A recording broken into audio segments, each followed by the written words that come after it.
بسم اللہ الرحمن الرحیم۔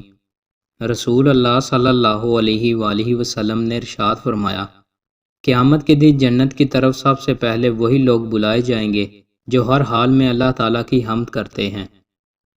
رسول اللہ صلی اللہ علیہ وآلہ وسلم نے ارشاد فرمایا، لوگوں کو معاف کر دیا کرو، تمہاری مغفرت کر دی جائے گی۔ حضرت انس رضی اللہ تعالیٰ عنہ بیان کرتے ہیں کہ نبی کریم صلی اللہ علیہ وآلہ وسلم کے ہاتھ اور پاؤں بھرے ہوئے تھے، چہرہ حسین و جمیل تھا۔ میں نے رسول اللہ صلی اللہ علیہ وآلہ وسلم جیسا خوبصورت کوئی نہ پہلے دیکھا اور نہ بعد میں۔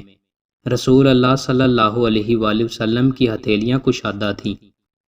رسول اللہ صلی اللہ علیہ وآلہ وسلم نے ارشاد فرمایا، میری شفاعت میری امت کے کبیرہ گناہ کرنے والوں کے لیے بھی ہے۔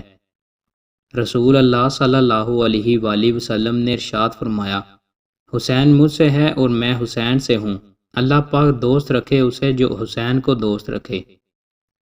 رسول اللہ صلی اللہ علیہ وآلہ وسلم نے ارشاد فرمایا، بہترین مال یہ ہے کہ آدمی کے پاس اللہ کو یاد کرنے والی زبان ہو، شکر گزار دل ہو اور اس کی بیوی ایسی مومنہ عورت ہو جو اس کے لیے ایمان کو پختہ تر بنانے میں مددگار ہو۔ رسول اللہ صلی اللہ علیہ وآلہ وسلم نے ارشاد فرمایا، وہ شخص جس کی شرانگیزیوں سے اس کا پڑوسی محفوظ نہ ہو وہ جنت میں نہیں جائے گا۔ رسول اللہ صلی اللہ علیہ وآلہ وسلم نے ارشاد فرمایا، ہر چیز حتیٰ کہ عجز و دنائی بھی تقدیر کے مطابق ہے۔